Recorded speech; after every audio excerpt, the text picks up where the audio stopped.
कहानी तो मैं आपको सुनाऊंगा, आया हूँ आर्टिकल ज़रूर बताऊंगा, लेकिन आज एक प्यारा सा मैसेज किसी ने मुझे कहा है, मम्मा पापा ने, कि नितिन आपकी बात सुनी जाती है, आपको घर का बड़ा बेटा माना जाता है, तो एक बार आप भी कहकर देख लीजिएगा। हम तो कहकर थक कर बस अब शायद उसके डिसीज़न को मानने पर मजबूर हैं। तो नाम जैसा आपने कहा कि नहीं लेना, चलिए नहीं लेते हैं। लेकिन मेरे भाई, मैं आपके बारे में बात कर रहा हूँ। मुझे तो जानते हो, तुम्हारा बड़ा भाई हूँ नितिन। मैं तुम्हारे बारे में बात कर रहा हूँ जिसने अभी दिसंबर में घर शिफ्ट किया है। मॉम डैड ने बस ऐसे ही बताया कि ये वाली सोसाइटी अब ठीक नहीं है और हमारे को दूसरी जगह जाना चाहिए। पता है आपको कि मकान मालिक ने एकदम से 6-7 हज़ार रुपये का किराया बढ़ा दिया, जिसकी वजह से आपके घर का बजट हिल गया है। आपको नहीं पता, आपके बड़े भाई का ये जो अभी जॉब शुरू हुआ है ना, उससे पहले उनकी पढ़ाई के लिए पिताजी ने बाज़ार से किसी अपने मित्र से पैसे उठाए थे। उसकी देनदारी आज भी चल रही है, पता है आपको। आपकी माताजी जिस स्कूल में पढ़ाती हैं, सुनने में ये आया है कि उस स्कूल में टीचर को बैठने की परमिशन नहीं है। क्लास में जितनी देर रहेंगी वो खड़े होकर पढ़ाएंगी, चाहे उनके पैरों में दर्द हो, चाहे उनके कोई फिजिकली इशू हो, चाहे उनको किसी भी तरह की परेशानी हो रही हो, खड़े होकर पढ़ाओगे, क्योंकि महीने की पगार चाहिए ना, तो बैठना अलाउड नहीं है। मेरे भाई, मैं तुम्हारे बारे में बात कर रहा हूँ जिसने अभी अपने पापा मम्मा से 3 महीने पहले एक नया फ़ोन, जो कि आपके बजट से बहुत ऊपर था, ख़रीदा, और अब उस पर से आपका इंटरेस्ट ख़त्म हो गया है। अब आपको वो फ़ोन चाहिए जिसको एक दोस्तों ने दिखा दिया, उन्होंने शो ऑफ़ कर दिया, और बस आपका मन अब उस वाले फ़ोन को लेने के लिए बन गया है। घर में ज़िद कर रहे हो, परेशानियां बढ़ा रहे हो, मम्मा पापा को टेंशन हो रही है, बट आप ये सोचते हो कि कोई दिक्कत वाली बात नहीं है, थोड़ी सी किश्तें तो बढ़ जाएगी। ये थोड़ी थोड़ी करके इतनी बढ़ जाती है कि तनख्वाह कम पड़ जाती है, बैंक अकाउंट हिल जाता है, बाजार से कुछ पैसा उठाना पड़ जाता है, और फिर वो चक्रवृद्धि ब्याज, सुना है? ज़्यादा हिंदी हो गई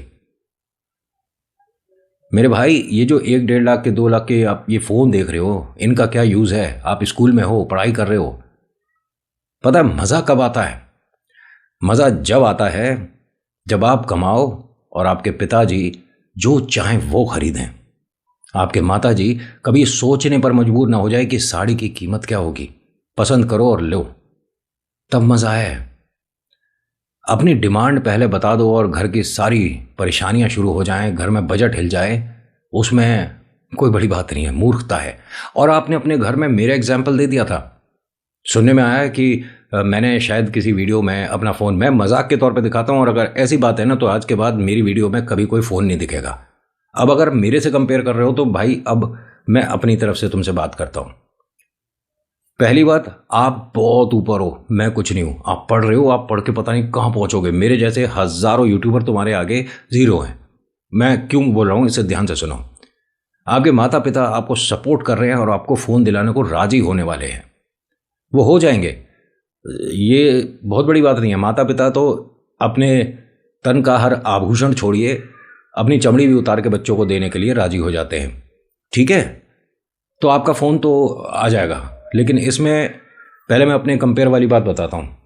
आप अभी क्या फ़ोन से कोई चीज़ ऐसी बनाकर, या आपको फ़ोन से बहुत सारा ऐसा काम है जिसकी वजह से आपकी कोई आमदनी होती है? नहीं, ये मेरी इन्वेस्टमेंट है। अगर मैं फ़ोन से शूट करने लग जाऊं वीडियो, तो मुझे एक बेहतरीन फ़ोन लेना पड़ेगा जिसका कैमरा अच्छा हो, जिसका आउटपुट अच्छा हो, प्रोसेसर अच्छा हो, बैटरी अच्छा हो, और हाँ, इनफैक्ट डिस्प्ले भी अच्छा हो, है ना? तो मुझे ऐसा फ़ोन लेना पड़ेगा जो मेरी एक तरह की इन्वेस्टमेंट है। जितने मर्जी का भी ले लूँ, वो कुछ महीनों में उसके पैसे कवर हो जाएंगे। बट अगर आप लोगे, क्योंकि आपका अभी कोई यूज़ नहीं है, आपको सिर्फ देखना है, वीडियो स्क्रॉल करना है, रील्स वगैरह देखना है, थोड़ा बहुत गेम खेलना है, और अगर स्कूल कॉलेज का कोई काम आता है तो उस पर थोड़ी सी पढ़ाई हो जाती है, दैट्स इट। उससे आप कुछ कमा रहे हो नहीं। जिस चीज़ से आप कमा नहीं रहे उसमें इन्वेस्टमेंट अभी नहीं बनती मेरे भाई। और एक एक रुपया जोड़कर जब 100 रुपये बनते हैं, और 100 से 1000 बनते हैं, 1000 से 10,000, और 10,000 से पहला लाख जब बनता है, आदमी को पैसे की कीमत समझ आ जाती है।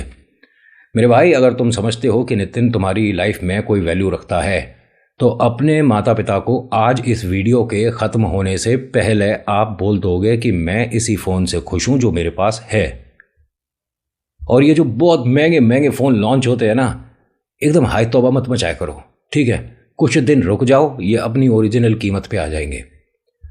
वो एक कंपनी है, वो फल फ्रूट वाली, भाई साहब 90,000 का लॉन्च होता है, 32,000 का बिक रहा होता है, 40,000 का बिक रहा होता है। क्या है ये? बीच के पैसे कहाँ चले गए? कहाँ चले गए? प्रोसेसर हटा दिया, कैमरा कम कर दिया, क्या कर दिया? कुछ नहीं किया ना। तो अगर कुछ देर रुक के या कुछ दिन, महीने या कुछ साल रुक कर ले लोगे तो उस चीज़ में कुछ नहीं प्रॉब्लम। कंपनी बंद कर देगी, कर दो, सेकंड हैंड वाले से ले लो, किसी अपने जानने वाले से ले लो जो बहुत ज़्यादा बड़ा रईस आदमी है, फटाफट से फ़ोन खरीद लेता है, 2 4 6 महीने में उसका मन भर जाएगा, वो बेचेगा, तुम खरीद लो, क्या दिक्कत है? लेकिन आपसे एक रिक्वेस्ट कर रहा हूँ, माता पिता के कंधों पर उतना वजन नहीं डालो जिसमें उनके पैर धरती में समाते चले जाएं। बहुत मेहनत कर रही है आपकी पूरी फैमिली, तो इसमें आपको सपोर्ट करना चाहिए।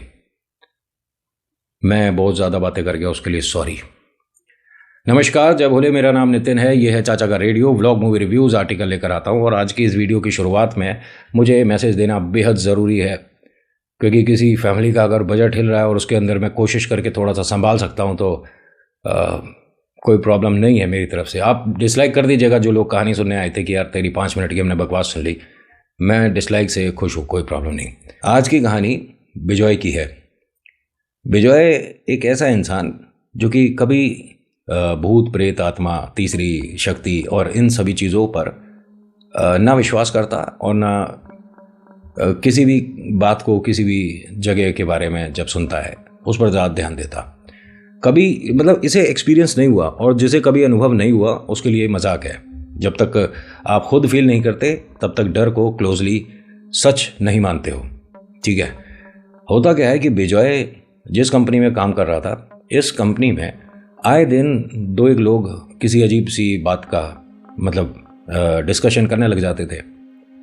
अब डिस्कशन होते होते होते होते सुनने में आया कि ये बेसमेंट एरिया सारा बंद करा जा रहा है। बिजॉय अपनी गाड़ी लेकर पहुंचा तो देखा सामने काम चल रहा है। उसने कहा ये क्या हो रहा है? बेसमेंट बंद कर दोगे तो गाड़ी कहाँ खड़ी होगी? उन्होंने कहा सर पार्किंग अभी फ़िलहाल इधर उधर गाड़ी करनी पड़ेगी, बराबर वाली बिल्डिंग पे करके वहाँ से पर्ची कटा लो या रोड पर कर दो। और ऐसा उन्होंने कहा अरे मतलब फ़ोन करा ऑफिस में। ये जो बिल्डिंग बना हुआ था ना, ये 5 माले का था, 5th फ्लोर पे इनका ऑफिस था और बहुत ज़्यादा मतलब ऑफिसेज नहीं हैं, तो गाड़ी भी नीचे 12-15 ही खड़ी होती थी और बहुत सारी बाइक्स वगैरह थी। इसने अपने ऑफिस में फ़ोन करा, पूछा क्या हुआ? कह रहे पार्किंग बंद कर रहे हैं और मैनेज करेंगे किसी और बिल्डिंग के लिए, और बस तू ऊपर आ जा। उसने कहा हुआ क्या है? बिजॉय तू फटाफट से गाड़ी लगाकर ऊपर आ जा। बिजॉय गाड़ी लगाकर जब ऊपर आया तो देखता क्या है कि ऑफिस का सारा फर्नीचर एक साइड कर रखा है ऐसे, और बीच में बहुत सारी जगह बना रखी थी खाली। बिजॉय ने कहा कि सर हमारे ऑफिस में हो क्या रहा है? करीब भी थोड़ी देर में जिनसे बात हुई है वो आने वाले हैं। किन से बात होने वाली है? आज तो क्लाइंट मीटिंग थी, ये हमारे ऑफिस में कोई प्रॉब्लम है? उन्होंने कहा सारी फसाद की जड़ यही है, सारी प्रॉब्लम्स इसी ऑफिस में है। बिजॉय ने कहा कि कैसी प्रॉब्लम? बहुत समय पहले यहाँ एक कॉल सेंटर हुआ करता था, इसके अंदर 3 बच्चे मतलब ऑन ड्यूटी पता नहीं कैसे गुजर गए थे और उनकी आत्माएं हैं यहाँ। बिजॉय ने कहा कि मतलब सच में आप जो बोल रहे हो सुन रहे हो? रियली? मतलब उसकी वजह से आपने सारा ऑफिस? अरे क्लाइंट मीटिंग है 2 घंटे बाद। उन्होंने कहा हम मीटिंग वगैरह कुछ नहीं कर रहे और सीनियर भी आए हुए हैं, कॉन्फ्रेंस हॉल में तेरा इंतजार हो रहा है। बिजॉय काफ़ी एक्सपीरियंस्ड और यहाँ पर सबसे सीनियर मान लो। तो जो मालिक लोग हैं वो भी आए हुए थे। मालिक लोग किसी से फ़ोन पे बात कर रहे थे। बिजॉय ने आकर सर गुड मॉर्निंग, बट हम क्या कर रहे हैं? सर ने कहा कि ऐसा है, आपसे कोई राय नहीं मांग रहा, ऑफिस में जो हो रहा है आपसे कोई पैसा वैसा भी नहीं मांगा जा रहा, खड़े रहो और देखते रहो। अरे बट आप ये सब कुछ क्यों कर रहे हो? क्लाइंट मीटिंग थी। उन्होंने कहा मुझसे ज़्यादा परवाह है, मैं कंपनी का मालिक हूँ, क्लाइंट नहीं आएगा कल आ जाएगा, नहीं आना हो कोई दूसरा आ जाएगा, लेकिन ये चीज़ ज़रूरी है। पता नहीं लोगों की क्या सोच है। बिजॉय की आंखों के सामने हो रहा है ये। बिजॉय कॉन्फ्रेंस हॉल में बस इधर उधर देख रहा है कि पता नहीं किस बात का डिस्कशन होने वाला जब मीटिंग नहीं हो रही। इसने देखा जिस तरफ इन्होंने जगह बनाई है, कुछ लोग इधर खड़े हैं, कुछ लोग उधर खड़े हैं, तो 3 जने बीच में खड़े थे। लोग आ रहे हैं जा रहे हैं, वो तीनों हट नहीं रहे।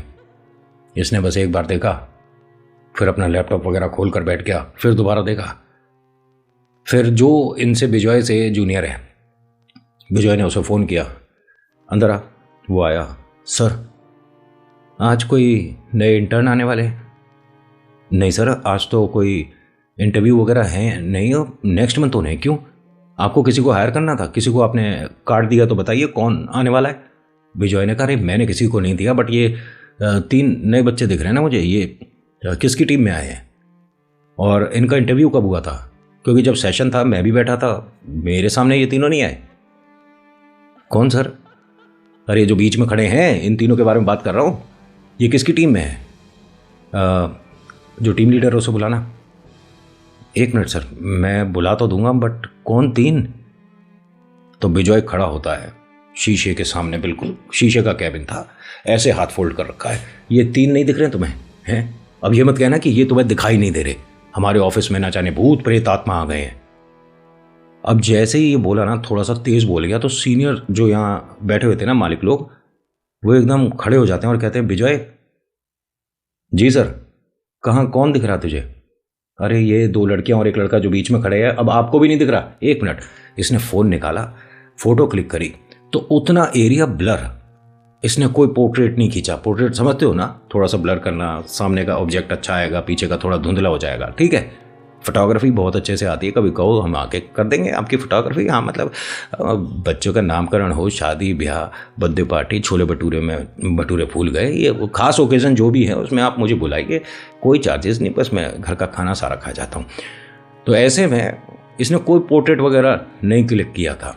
बीच का ब्लर होना बनता नहीं, साइड का ब्लर होना बनता था। इसने फ़ोन को ध्यान से देखा कि मैंने सही से नहीं क्लिक करी थी। इसने हॉरिजॉन्टल, वर्टिकल, हर तरह से फ़ोटो क्लिक कर ली, बट बीच का एरिया ब्लर आ रहा है। सर ने कहा कि विजय क्या हो रहा है? विजय ने कहा कि सर मुझे चीज़ समझ नहीं आ रही, ये 3 जो लोग दिख रहे हैं, ये आप में से किसी को क्यों नहीं दिख रहे और मुझे क्लियर क्यों दिख रहे हैं? यहाँ फिर वो आए भाई साहब जिनको बुलाया था, और ये तांत्रिक थे। उन्होंने ही इस बिल्डिंग में बेसमेंट से कोई चीज़ जुड़ी हुई है वो बताई थी। लोगों को यह था कि यहां से बेसमेंट बंद करी जा रही है, बस बेसमेंट के एक एरिया को खोदा गया था। और हां, वहां एक मटकी मिली है, जिस मटकी के अंदर इस ऑफिस में काम करने वाले कुछ लोगों की तस्वीरें सी थी, लेकिन सबकी फोटो आधी थी। वो सब लोग जीवित हैं, कोई परेशानी नहीं है किसी के साथ। बाद में कंफर्म करने के लिए विजय ने बहुत महीना लगा दिया, 3-4, कि पता तो करूं किसके साथ क्या हुआ था, क्योंकि फिर डर बढ़ गया था इसके मन में।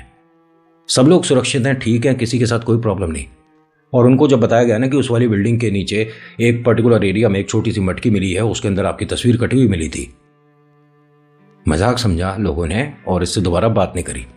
खैर, यहां विजय के साथ क्या हो रहा था, जैसे ही वो आदमी दिखा है तो ये 3, मतलब जो तांत्रिक इनके ऑफिस में आया, तो ये जो 3 इसे दिख रहे थे अब नहीं दिख रहे। विजय हड़बड़ाता हुआ कॉन्फ्रेंस हॉल से बाहर आया, इधर उधर देखना शुरू कर देता है। कहाँ गए? एक्सक्यूज मी बच्चों, कहाँ हो आप? तो तांत्रिक जो थे उन्होंने सबको छोड़कर इसे लड़के को, विजय को, 1 मिनट बुलाओ। विजय आता है तो ये अपनी टाई थोड़ी ढीली कर रहा था। यहाँ क्या हो रहा है यार? क्या नाम है बेटा? गुड मॉर्निंग, विजय नाम है मेरा। कुछ दिख रहा है क्या आपको? नहीं, मतलब मुझे कोई भूत प्रेत आत्मा नहीं दिख रहा, लेकिन आप मुझसे ऐसा क्यों पूछ रहे हो? फिर बेटा कोई तो परेशानी है आपके साथ। आपके घर में कुछ समय पहले कोई गुजरा था। हाँ, वो हमारे गांव में हमारे दादाजी गुजर गए थे। क्यों? आप वहां जा नहीं पाए थे ना? सर ये कौन है? नहीं नहीं बेटा, जो पूछ रहा हूं वो बताओ। आप जा नहीं पाए थे? हाँ, ऑफिस में क्लाइंट मीटिंग थी। आपको पता है वो जाते वक्त आपको देखना चाहते थे, आपसे मिलना चाहते थे। हाँ, मेरे को ये गांव के लोगों ने बाद में बताया था। हमारे जो ताऊ जी हैं वो भी पहुंच गए थे, वो वहीं रहते हैं गांव में। उन्होंने बताया था कि वो जाते में मेरा नाम ले रहे थे। बेटा आप सबको तुम बताओगे कि मैं बताऊं कि वो तुम्हें दोबारा घर में दिख चुके हैं? विजय एकदम कुर्सी पर बैठ गया। देखिए ऐसा है, वो मेरे मन का वहम था, वो दादाजी नहीं थे। नहीं नहीं बेटा, वो अभी तुम्हें यहां भी दिख सकते हैं, इसीलिए पूछ रहा हूं। दिखा था आपको जो गुजर गए घर में? सर ये जो बोल रहे हैं मुझे नहीं पता क्या बोल रहे हैं। अगर बेटा ऐसा ही है तो घबराहट में अपने हाथ को कुरेदना बंद करो, खून निकलना शुरू हो गया है। ये विजय एकदम हंसने लग गया।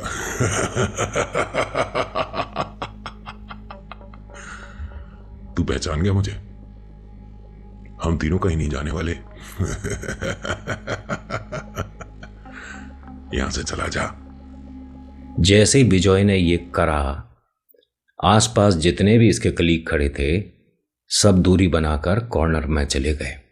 जो सीनियर हैं वो तांत्रिक बाबा से कहते हैं कि आप तो ऑफिस में आए थे कि ये पर्टिकुलर एरिया वही है जहाँ पर ये तीनों जो गुजर गए बैठते थे, इस जगह पर आपको पूजा करनी है। उन्होंने कहा यही लड़का बैठेगा, इन तीनों का वजन है इस लड़के पर, और इन तीनों ने अपनी जगह अपना घर इसका शरीर बना लिया है, क्योंकि इसका ऑरा बहुत ज़्यादा कमज़ोर है, लड़के का खून बहुत ज़्यादा पतला है, तुरंत उसकी चपेट में आया है। इस लड़के को सामने बिठाओ। इसको बिजॉय को यहाँ बिठाया गया और जैसे जैसे तांत्रिक करे वैसे वैसे ये चीज़ें बोलना शुरू कर गया। तीनों के नाम बता दिए, दोनों लड़कियों के बारे में बता दिया, लड़के के बारे में बता दिया, उस दिन कौन से कपड़े पहने थे ये बता दिया। ये तक बता दिया उस लड़के ने कि उस दिन मुझे तनख्वाह मिली थी जो कि 3 दिन से रुकी हुई थी, मैं उस दिन बहुत ज़्यादा खुश था। और ये तीनों वो हैं जो कि ब्लैक मैजिक करते थे। जिस चीज़ को बुलाया था वो पलट गई और यहीं ऑफिस में इसी जगह पर करते थे। जब शिफ्ट ख़त्म हो जाती थी कॉल सेंटर में, अब उनका टाइमिंग क्या रहता होगा, या उनको खाली वक्त मिल जाता था, इसी वजह से ये जगह उन्होंने चुनी थी।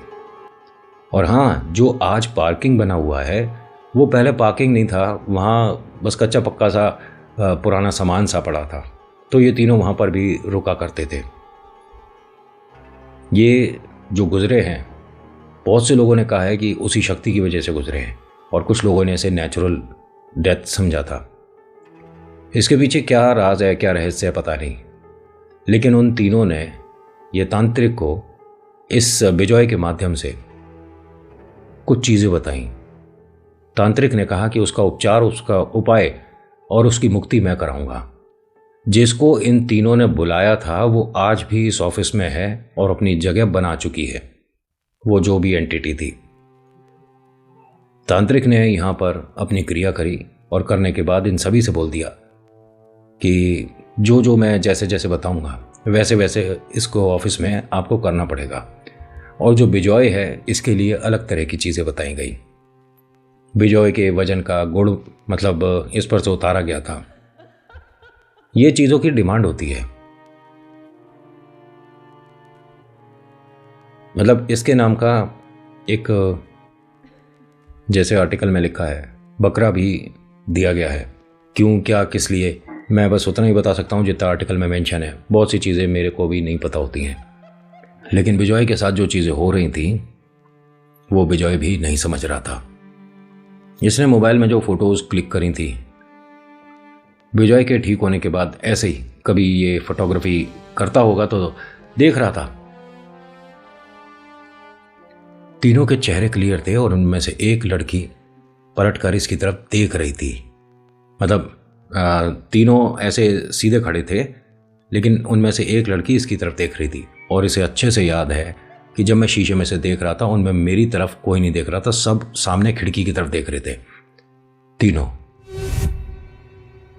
उसी वक्त ये तांत्रिक से दोबारा जाकर मिला। उन्होंने कहा, बेटा अब आपके ऊपर कोई समस्या नहीं है, जिस दिन आपको उतारा किया था उसके बाद से आप ठीक हो। आप डेली ईश्वर भक्ति करते रहो, जिस भी ईश्वर को आप जानते मानते हो प्लीज़ उनकी पूजा करते रहो। आपका ऑरा बहुत ज़्यादा कमज़ोर है, जब तक आप ईश्वर भक्ति नहीं करोगे, अपने गॉड के पास ज़्यादा क्लोज, मतलब एक इंटरेस्ट भी रखना है और उनसे धन्यवाद भी करना है। आपको बहुत ज़्यादा देर बैठ के पूजा नहीं करनी है, ठीक है, लेकिन विश्वास रखो कि हाँ, इन सारी नेगेटिव एनर्जीज़ के ऊपर आपकी रक्षा करने के लिए परमात्मा है। ईश्वर के अलावा आपको इन बुरी आत्माओं से कोई नहीं बचा सकता। कितने भी आप ज़िद्दी हो, कितने भी आप दबंग हो, कितने भी आप बहुत ज़्यादा अपने आप को शक्तिशाली, बहुत ज़्यादा चीज़ों के ज्ञानी, ब्रह्मांड की नॉलेज रखने वाले समझते हो, समझते रहो, आप छलावे से डील नहीं कर पाओगे। बाकी जिन, पिशाच, कच्चा कलवा, पंडी डायन, ये तो बहुत दूर की बात है। तो आज की कहानी में इतना ही है। कैसी लगी आपको बताना ज़रूर। So thank you so much for watching. मेरा नाम नितिन है। मुलाकात करूँगा एक नेक्स्ट वीडियो में। हर हर महादेव, जय भोलेनाथ। धन्यवाद।